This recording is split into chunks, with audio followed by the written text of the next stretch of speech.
The rusted water wheel hadn't turned in 40 years, but the couple who moved into the abandoned mill would soon discover why the town's wealthiest family desperately wanted to buy it for pennies on the dollar.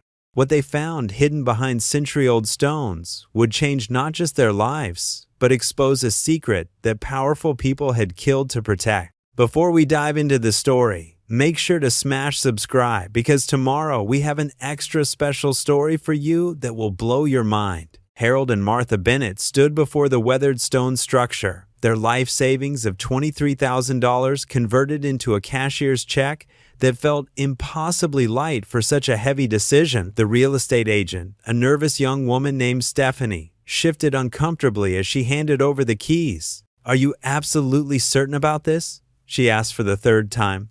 The Hartley family increased their offer again this morning, $50,000 for a property you're buying for $23,000. That's more than double. Martha's weathered hand found Harold's, their fingers interlacing with the practiced ease of 52 years of marriage. "We're certain," she said firmly. Stephanie glanced toward the black Mercedes idling at the end of the gravel drive, where Richard Hartley himself sat watching the transaction through tinted windows. I have to warn you that the Hartleys don't take no for an answer easily. They've owned most of this valley for generations." "Then it's time someone else owned a piece of it," Harold replied, his voice steady despite the tremor in his hands that had worsened since his Parkinson's diagnosis. The mill stood 3 stories tall, its limestone walls stained with decades of weather and neglect. The massive water wheel, frozen in place by rust and time, dominated the eastern wall. Broken windows gazed out like empty eyes, and the roof showed gaps where slate tiles had surrendered to gravity. "Our children think we've lost our minds," Martha admitted as they approached the entrance, their footsteps crunching on gravel mixed with broken glass.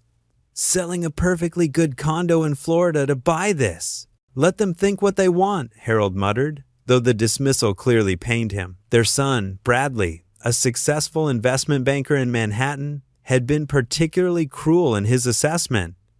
"You're 73 years old, Dad," he'd said during their last phone call. "Mom's 71. This is when people downsize to manage care, not take on a renovation project that would challenge people half your age." Their daughter Patricia had been more subtle but equally dismissive. "I just worry about you being so isolated," she'd said, though she hadn't visited their Florida condo once in the 3 years they'd lived there.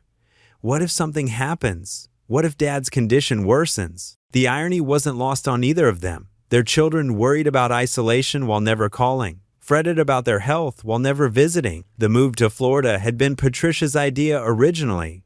"Somewhere safe and predictable for your golden years," she'd said.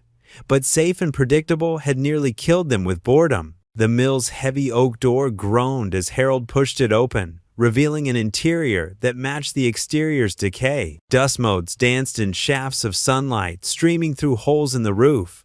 The massive grinding stones sat silent in the center of the main floor, surrounded by the skeletal remains of the grain elevator system. "Look at those beams," Harold breathed, his engineer's eye immediately assessing the structure.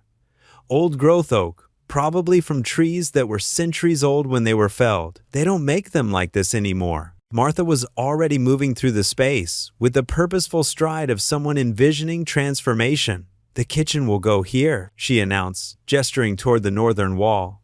"We'll keep those stones as a centerpiece. Imagine the conversations they'll start." They spent the first hours exploring their new domain. The mill consisted of the main grinding floor, a second level that once housed grain storage, and a third floor that appeared to have been living quarters for the Miller's family. A narrow stone staircase spiraled between levels, worn smooth by countless feet over the decades. "Harold, come look at this," Martha called from the second floor. She stood before a wall of built-in wooden cabinets, their doors hanging askew, but the craftsmanship still evident. Inside, they discovered artifacts of the mill's working days. Leather-bound ledgers recording grain purchases from 1892, glass bottles that once held oils for the machinery, and photographs of the mill in its prime. One photograph in particular caught Harold's attention. It showed a family of 5 standing before the mill, the water wheel turning behind them, their faces solemn in that way Victorian portraits demanded. But what struck him was the inscription on the back. The Hartley Mill, 1894. May its secrets remain buried. The Hartley Mill, Martha read. This belonged to Richard Hartley's family? Seems so. Makes you wonder why they sold it in the first place if they want it back so badly now. As afternoon faded toward evening, they returned to their temporary lodgings at the town's only bed and breakfast. The proprietor, Mrs. Chen, greeted them with barely concealed curiosity. "So you're the ones who bought the old mill," she said, setting down cups of tea without being asked. "Brave of you." "Brave?" Martha asked. Mrs. Chen glanced around her empty dining room, then leaned closer. "That mill's been abandoned for 40 years. The Hartleys sold it to the Brennan family in 1983, and they lasted exactly 3 months before abandoning it. Since then, anyone who's tried to renovate it has given up within weeks." "Why?" Harold asked. "Strange things. Accidents. Equipment failures. Workers refusing to come back." She straightened as the bell above the door chimed. "But I'm sure you'll have better luck." Richard Hartley entered the bed and breakfast with the confident stride of a man who owned half the county. At 58, he wore his wealth like armor, perfectly tailored suit, Italian leather shoes that had never seen honest dirt, and a smile that never reached his calculating eyes. "Mr. and Mrs. Bennett," he said, approaching their table. "I was hoping we could talk." Harold stood slowly, his tremor more pronounced when stressed. "Mr. Hartley, I believe we said everything necessary through our real estate agents. Perhaps you didn't understand the full generosity of my offer. $50,000 for a property you paid $23,000 for. That's an instant profit of $27,000, enough to find somewhere more suitable for people in your situation."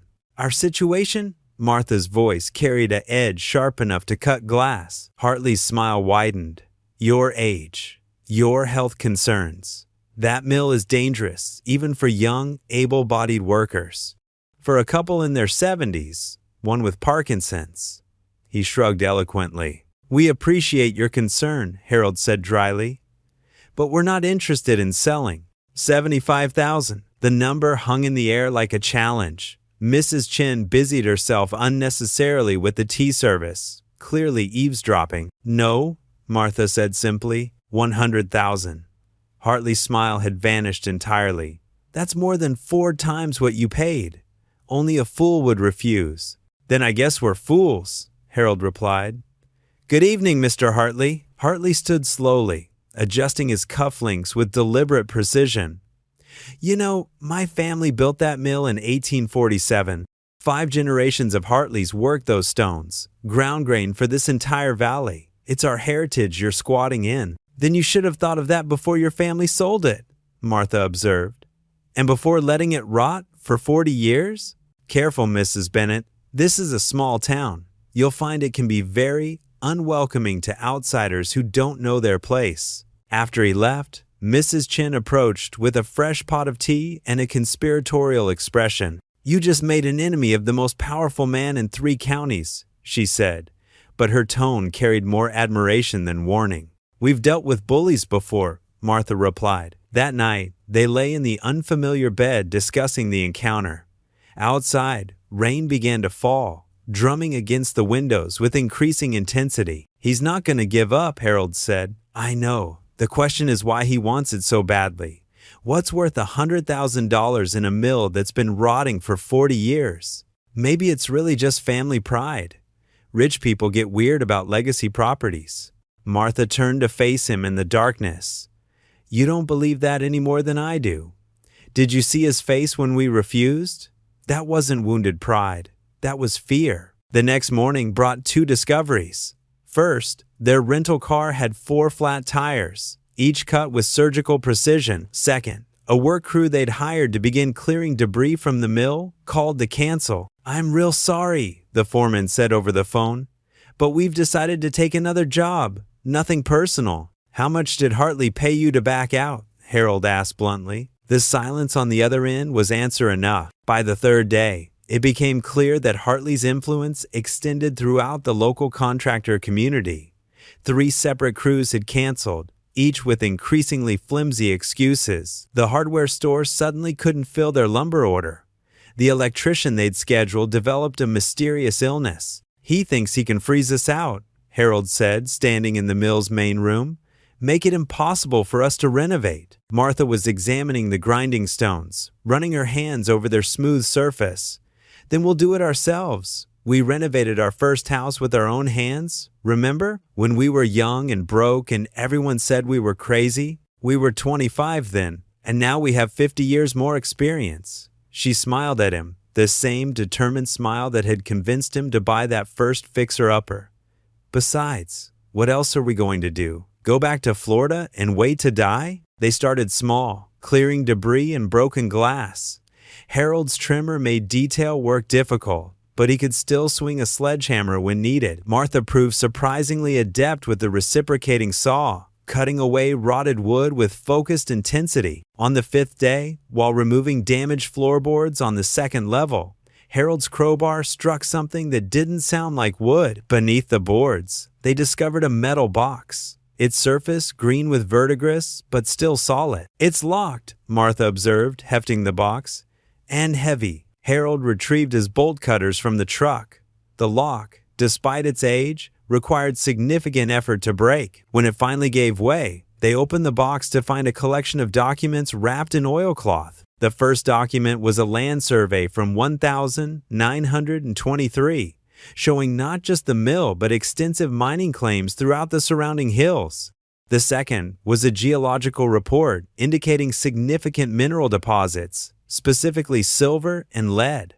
The third made Martha gasp. "Harold, look at this. It's a contract between Hartley's grandfather and something called the Eastern Mining Consortium. They were planning to demolish the mill and strip mine the entire valley." "But the mill's still standing," Harold pointed out. "Keep reading. The contract was voided when the surveyor died in an accident, right here in the mill. Then the backup surveyor disappeared entirely."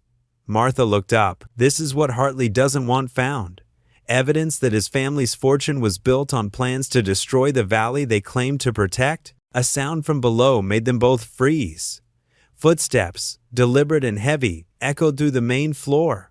Harold grabbed a hammer while Martha reached for her phone. "No signal," she whispered. The footsteps paused, then began ascending the spiral staircase.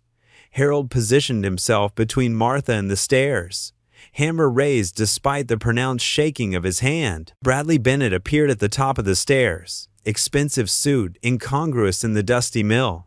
Their son looked older than his 45 years, stress lines carved deep around his eyes. "Brad?" Martha couldn't hide her shock. "What are you doing here?" "Trying to save you from yourselves," he said, brushing dust from his sleeve with obvious disgust. "Do you have any idea what you've gotten into?" "How did you even know?" Harold began. "Richard Hartley called me. Professional courtesy," he said. "One successful businessman to another. He told me my parents were endangering themselves with some insane renovation project." "And you came running to his defense," Harold said bitterly. "I came running because he offered me a solution, a generous solution." Bradley reached into his jacket and withdrew a check. $250,000. $250,000. All you have to do is sign the mill over to him and walk away. The silence stretched between them. Decades of disappointment and misunderstanding, crystallizing in a single moment. "Is that what we're worth to you?" Martha asked quietly. "A finder's fee from Richard Hartley?" "It's what the mill is worth, apparently. More than 10 times what you paid. You could buy a beautiful assisted living apartment, have medical care on site for Dad, live comfortably for the rest of your lives." "In a box," Harold said. "Waiting to die. It's not a box. It's a community. With people your own age, activities, medical supervision." "Brad," Martha interrupted. "When was the last time you visited us? Not a phone call, not a text, an actual visit." He had the grace to look uncomfortable. "You know how busy things have been? The merger, the kids' schools." 3 years, Harold supplied. 3 years since you've seen us in person. But Hartley calls and you're on the next flight. Because he was right to be concerned. Look at this place. It's a death trap. Dad, your hand shakes so badly you can barely hold a cup of coffee. Mom, you're 71 years old. This is insane. Martha picked up the check, studying it. Did Hartley tell you why he wants the mill so badly? Does it matter? Take the money, please. If not for yourselves, then for Pat and me. We worry about you. You worry about us? Harold repeated flatly. Is that why Patricia sent us a card with the wrong anniversary date last year? Because she was so worried she couldn't remember whether it was 49 or 50 years? 52, Martha added quietly. We've been married 52 years. Bradley's phone buzzed. He glanced at it, frowning. I have to take this. Just think about the offer. I'm staying at the bed and breakfast tonight.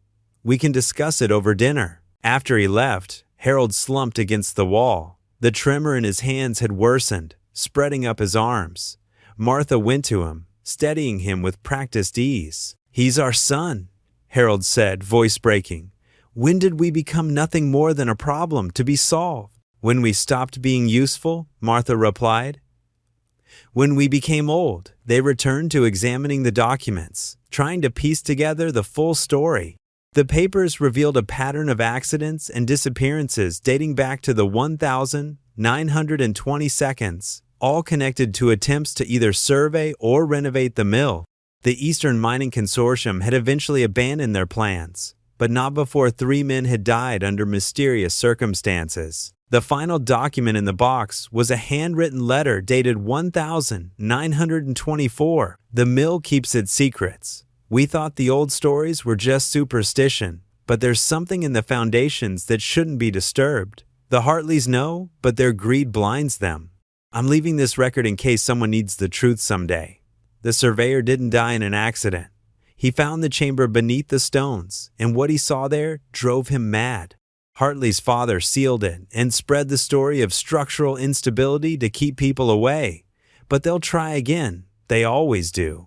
The silver is worth too much to ignore forever. A chamber beneath the stones, Martha mused. Harold, those grinding stones? They're massive.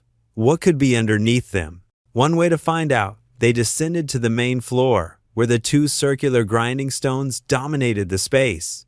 Each stone measured 8 feet in diameter and nearly 2 feet thick.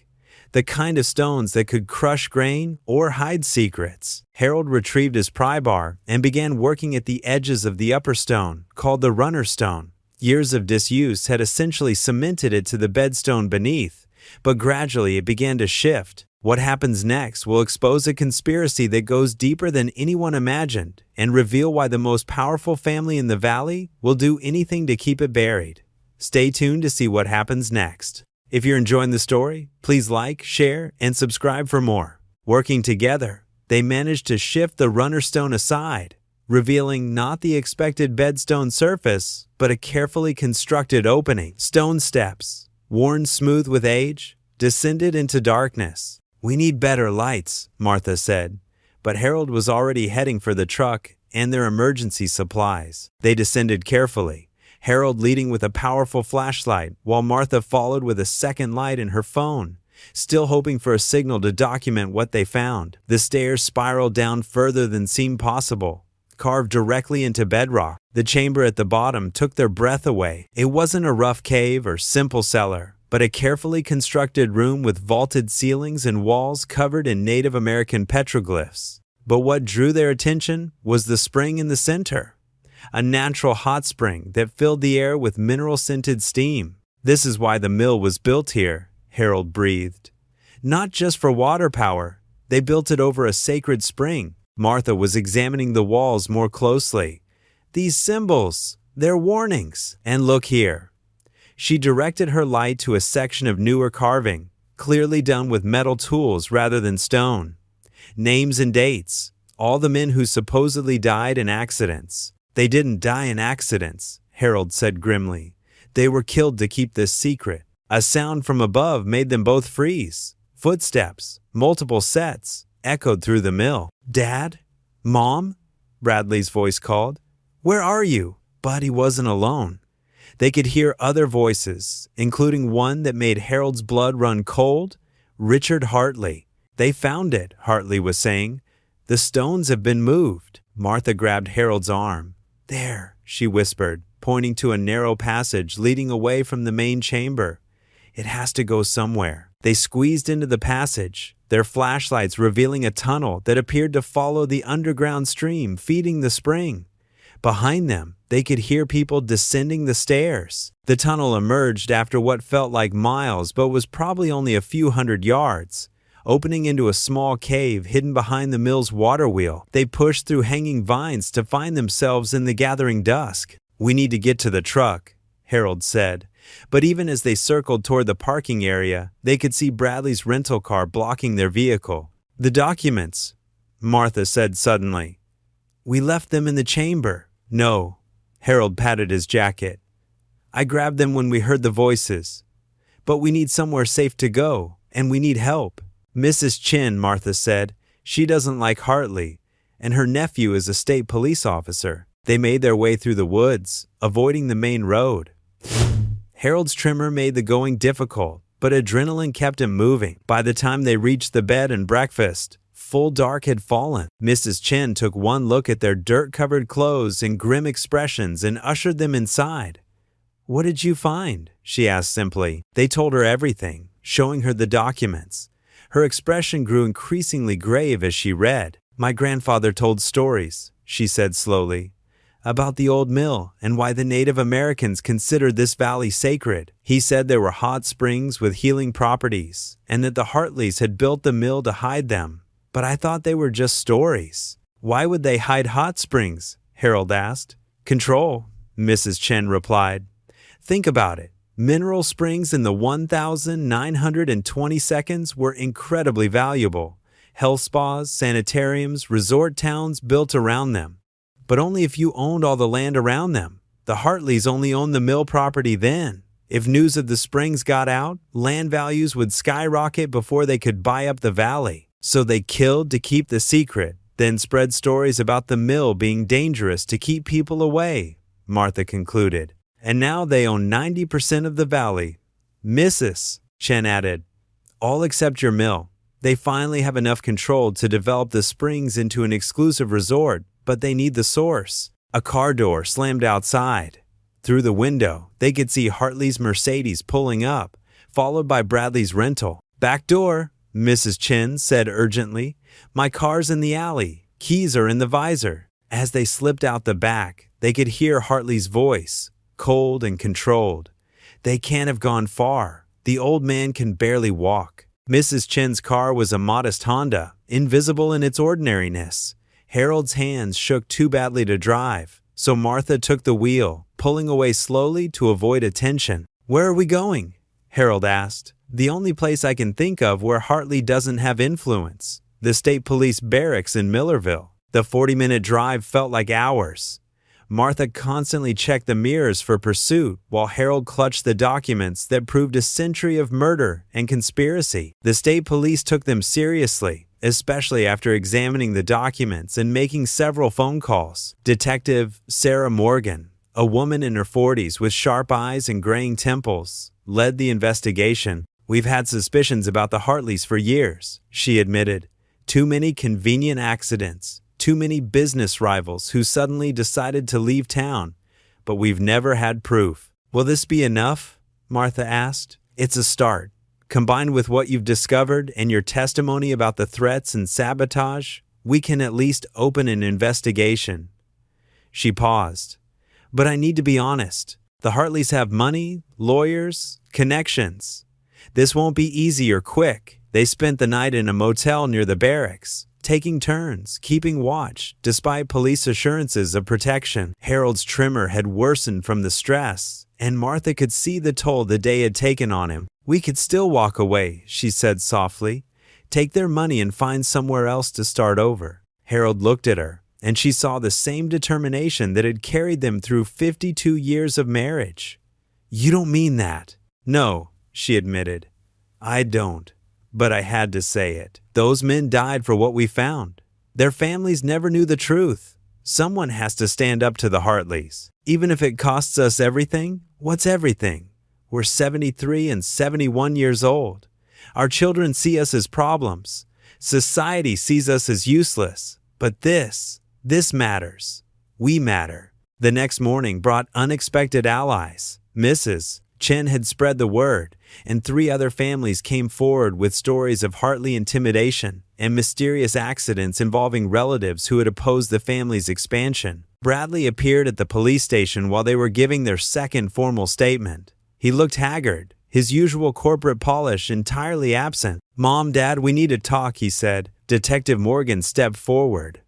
"Mr. Bennett, your parents are under our protection. Any conversation will be monitored." "That's fine," Bradley said wearily. I need them to know something." They met in a small conference room, Detective Morgan present but unobtrusive. "Hartley threatened me," Bradley began without preamble. "Not directly. He's too smart for that. But he made it clear that my firm's biggest client, Stanton Industries, would pull their account if I didn't convince you to sell. That's 40% of our revenue. And?" Harold's voice was steady despite his shaking hands. "And I told him to go to hell."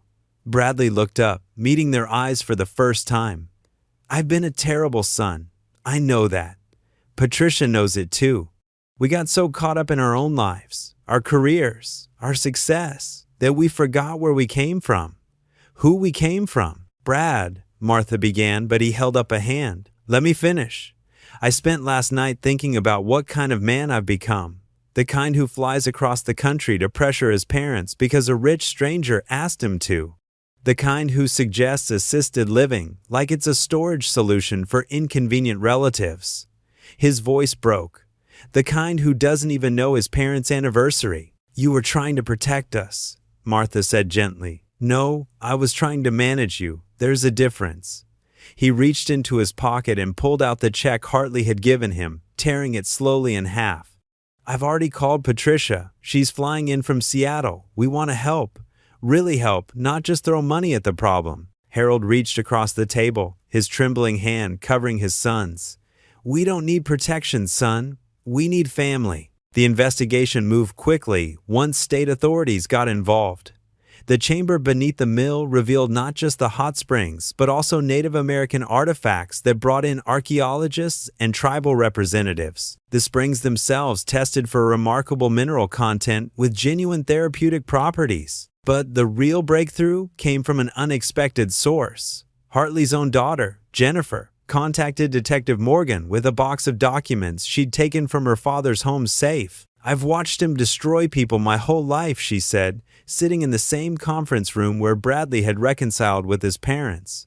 "Always justified it as protecting the family legacy, but when I heard he was threatening an elderly couple just trying to renovate their home, I couldn't be part of it anymore." The documents she provided showed decades of systematic intimidation, bribery, and worse. Names, dates, amounts paid to silence witnesses or drive away competitors. Most damning was Richard Hartley's own journal, detailing his knowledge of the murders in the 1,920 seconds and his family's continued cover-up. "He was obsessed with the springs," Jennifer explained. "He had plans for a luxury resort that would have made hundreds of millions. But he needed complete control of the land first." The arrests made national news. Richard Hartley, 3 of his associates, and 2 local officials were charged with conspiracy, racketeering, and attempted murder. The latter for the escalating sabotage at the mill that could have killed Harold and Martha if they'd been inside when a support beam was deliberately weakened. Through it all, Harold and Martha continued their renovation. Patricia had arrived as promised, bringing her husband and teenage children. For the first time in years, the family worked together, clearing debris, rebuilding walls, and slowly transforming the mill. "I can't believe we almost missed this," Patricia said one afternoon, standing beside her mother as they watched Harold teaching his grandson how to use a level despite his trembling hands. "We got so focused on our own lives that we forgot you were still living yours." The town rallied around them as well. Once Hartley's influence was broken, contractors who had been afraid to work with him suddenly became available. The hardware store owner personally delivered supplies, refusing payment for the first load. "You folks showed more courage than anyone in this valley has had in generations," he said. "This is our way of saying thank you." Detective Morgan kept them updated on the investigation. Hartley's looking at 25 to life if convicted on all charges, she reported. His lawyers are trying to plea bargain, but the prosecutor isn't interested. Too many families have waited too long for justice. 6 months later, the mill stood transformed. The exterior stone had been cleaned and repointed, the water wheel restored to working order. Inside, they had created a unique living space that honored the building's history while making it completely modern and accessible. The grinding stones remained as the centerpiece of the main floor, now polished and surrounded by comfortable seating. The upper floors had been converted into a beautiful home with an elevator installed for Harold's increasing mobility needs. Most importantly, the chamber beneath had been preserved and made accessible, with tribal representatives helping to create interpretive displays about the sacred spring. But the biggest surprise came on their 53rd anniversary. Bradley and Patricia had secretly coordinated with the entire town to throw a celebration at the mill. Over 200 people came, filling the space with laughter and music. "A toast," Bradley announced, raising his glass, "to Harold and Martha Bennett, who taught us that age is just a number, that courage has no expiration date, and that sometimes the best thing you can do with your golden years is to polish them until they shine." Mrs. Chin had outdone herself with the catering. Local musicians provided entertainment, and even Jennifer Hartley attended, having become close friends with Martha during the months of testimony. As the evening wound down, Harold and Martha found themselves alone on the deck they'd built overlooking the water wheel. The sound of rushing water mixed with distant laughter from the remaining guests. "Not bad for a couple of fools who didn't know their place," Harold said, his tremor barely noticeable thanks to new medication the spring seemed to enhance. Martha leaned into him, watching moonlight dance on the water. "I think we knew our place all along. We just had to be brave enough to claim it." Later that night, after the guests had gone and the mill was quiet except for the eternal sound of water, they descended to the chamber. The spring steamed gently, their mineral scent now familiar and comforting. They had installed a small soaking pool, designed with Harold's mobility issues in mind. As they eased into the warm water, feeling the minerals work their subtle magic on aging joints and tired muscles, Martha voiced what they both were thinking. The Hartleys spent a century trying to control this for profit. They committed murder, destroyed families, corrupted an entire town. And for what? For something that was always meant to be shared? Harold finished. The Native Americans understood that. Sacred places aren't meant to be owned. They had already drawn up plans with their lawyers.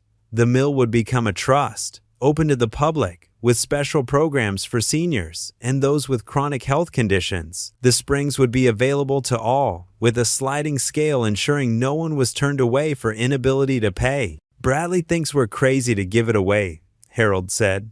"He's starting to understand that wealth isn't always about money." A soft knock interrupted their solitude. Patricia peered around the door. "Sorry to interrupt, but there's someone here who wants to meet you." They wrapped themselves in robes and climbed the stairs to find an elderly Native American man waiting in the main room. He introduced himself as Joseph Crow Feather, a tribal elder. "I wanted to thank you," he said simply. "My grandfather was one of the men who died trying to protect this place in the 1920 seconds. We always knew the truth, but could never prove it. You've given us justice and returned a sacred place to its proper purpose." He presented them with a hand-woven blanket, its pattern telling the story of the healing springs. "For warriors who fight with truth instead of weapons," he said. After he left, they sat wrapped in the blanket, overwhelmed by the day's emotions. Their children were staying the night, sleeping in the guest rooms they'd carefully prepared but never been sure would be used. "You know what the best part is?" Martha said suddenly. "What's that?" "We're not done yet. We're 73 and 71, and we're just getting started." Harold laughed, the sound echoing off the ancient stones. "God help anyone who tries to stop us." The next morning brought a new challenge. A developer from the state capital arrived, having heard about the springs. He offered to partner with them to create a wellness destination that could rival the finest spas in the country. "Think of the revenue potential," he urged, spreading glossy prospectuses across their kitchen table. "With proper marketing, this could become the Sedona of the East." Martha poured him coffee while Harold studied the plans. Their children, still in pajamas, watched from the doorway. "It's impressive," Harold finally said. "Very thorough." The developer smiled, sensing success.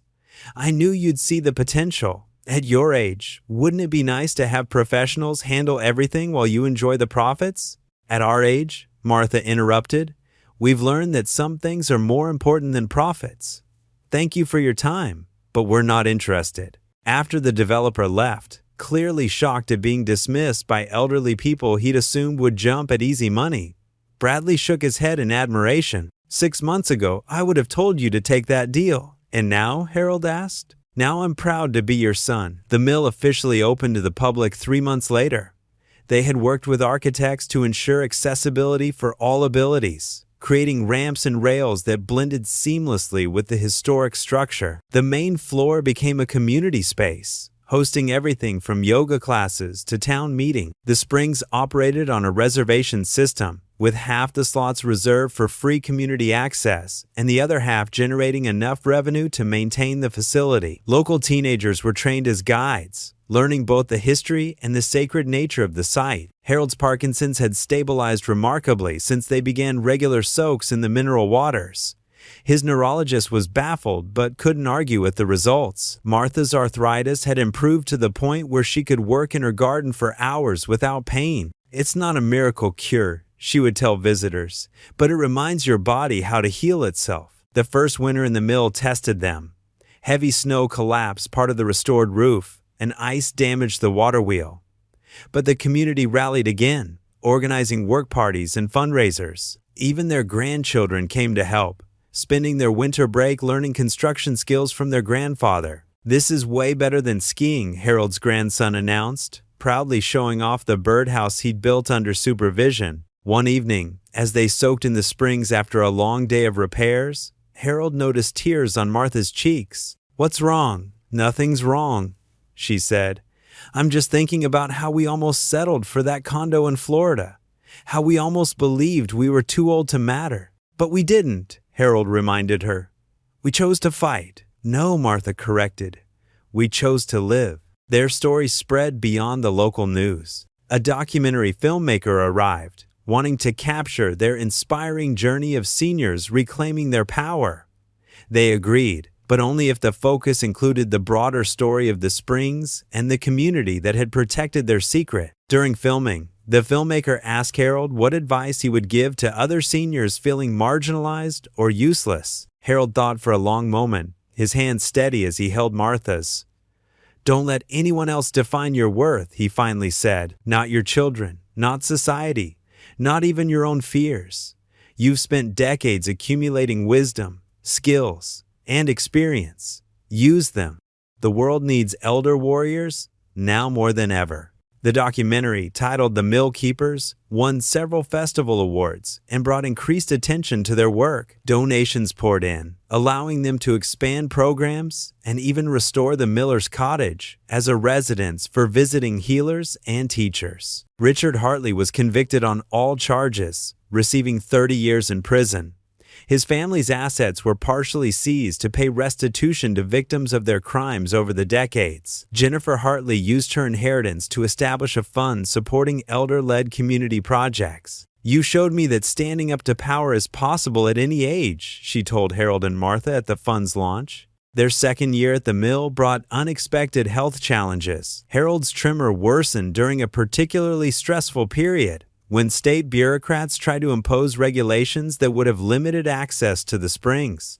The fight required multiple trips to the Capitol, testimony before committees, and rallying public support. "Maybe we should slow down," Patricia suggested after finding her father exhausted in his workshop. "I'll slow down when I'm dead," Harold replied, then softened. "I know you're worried, but this fight, it's keeping me alive. Having a purpose is better medicine than anything doctors prescribe." Martha organized the resistance with military precision. She mobilized other seniors, creating a network of Gray Panthers who flooded representatives with calls and letters. When that wasn't enough, she led a bus convoy to the Capitol, where hundreds of elders occupied the health committee meeting until their concerns were heard. The sight of elderly citizens, many with walkers and wheelchairs, refusing to leave until bureaucrats listened, made national news. The regulations were modified to protect access while ensuring safety. "You've become quite the activist, Mrs. Bennett," a reporter observed. "I've always been an activist," Martha corrected. "I just didn't have a cause worth fighting for until now." Their third anniversary at the mill was marked by a letter from the State Historical Society, designating the site as a protected landmark. The federal government also stepped in, recognizing the Native American cultural significance and providing grants for preservation. But the most meaningful recognition came from their family. Bradley had restructured his firm to allow more time for pro bono work with elder rights organizations. Patricia had started a program in Seattle, connecting isolated seniors with community projects. "You changed us," Patricia said during the anniversary celebration. "Showed us that aging isn't about declining. It's about distilling down to what really matters." That night, unable to sleep, Harold found Martha in the chamber, sitting beside the springs in quiet meditation. "Couldn't sleep either?" he asked. "Just thinking. When we bought this place, everyone said we were crazy. Our own children thought we'd lost our minds. Now look what it's become. A testament to stubborn old fools who refuse to be invisible," Harold suggested. Martha smiled. "I prefer experienced citizens who knew their worth." They sat together in comfortable silence, steam rising around them like incense in a cathedral. The walls that had witnessed murder and conspiracy now held laughter, healing, and hope. A sound from above made them look up. Their grandchildren, visiting for summer break, were sneaking down the stairs with towels and swimsuits. "Busted," the teenager admitted with a grin. "The springs are closed after 10 p.m., Martha said sternly, then winked.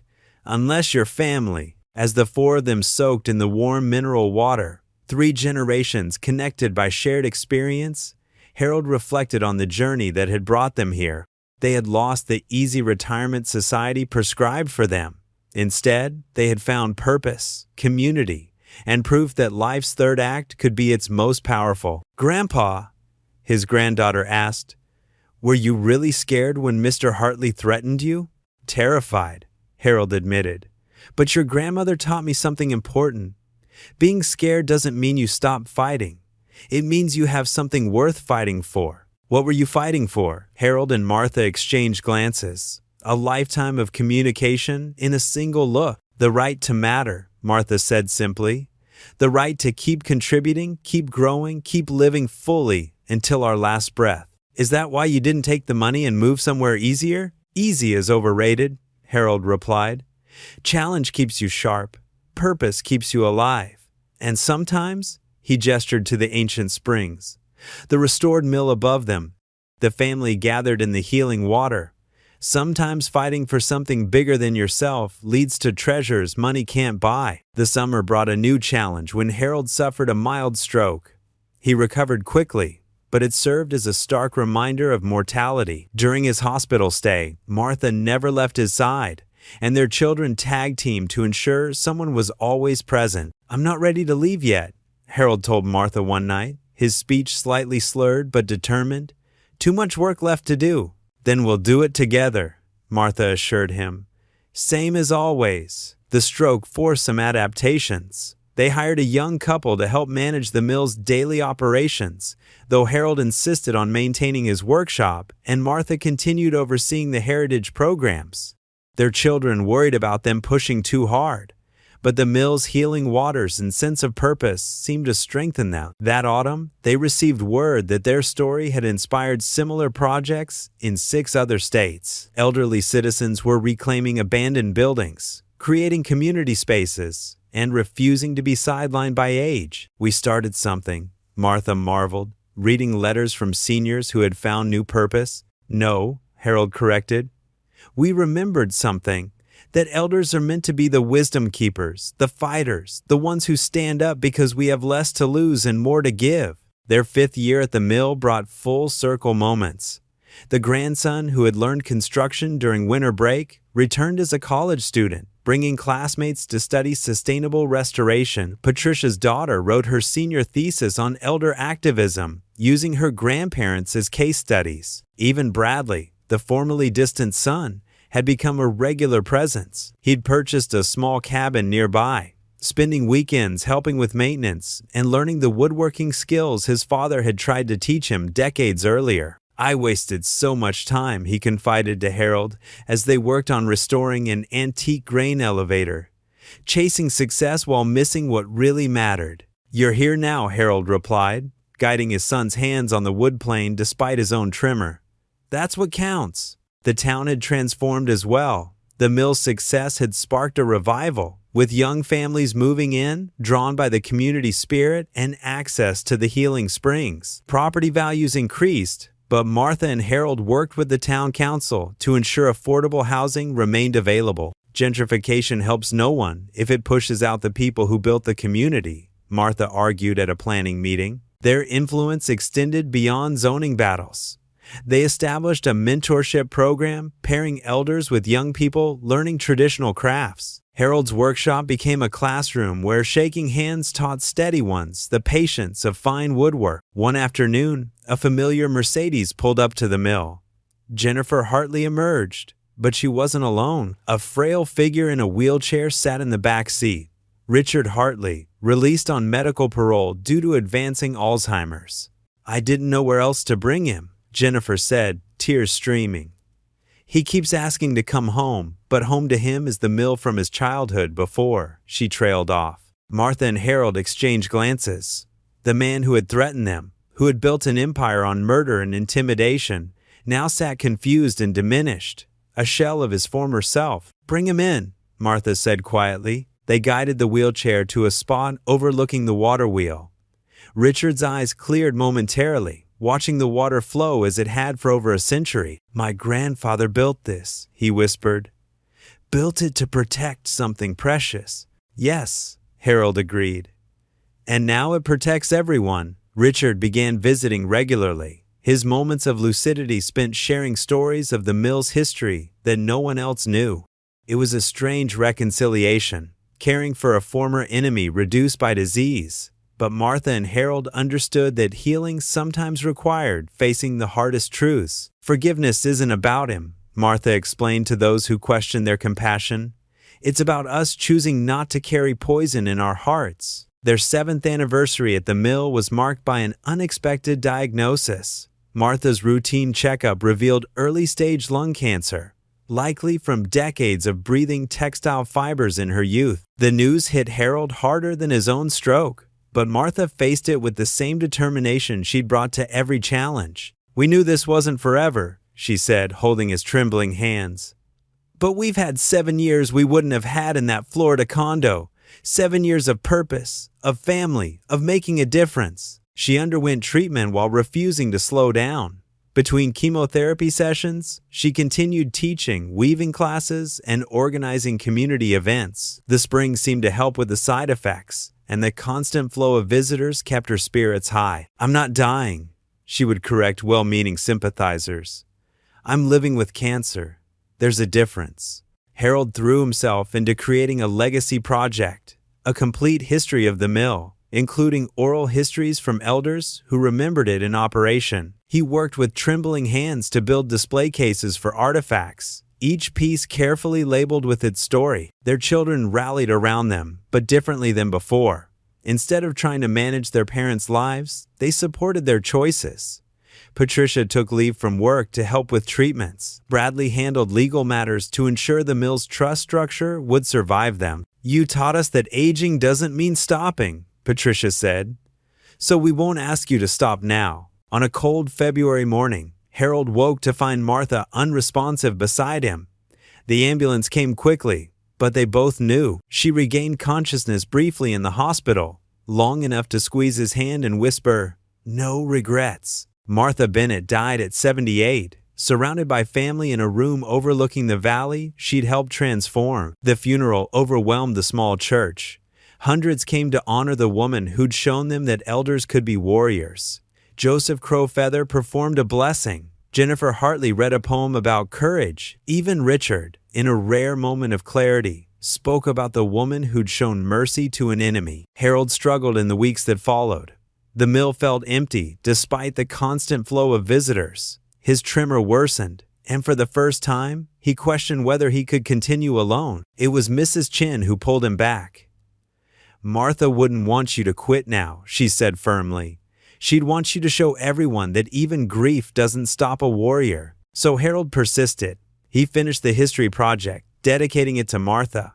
He taught his grandchildren her recipes, passing on her legacy through food and story. Most importantly, he continued their work of proving that age was just a number. New challenges arose. Developers still circled, hoping the elderly widower would be easier to convince.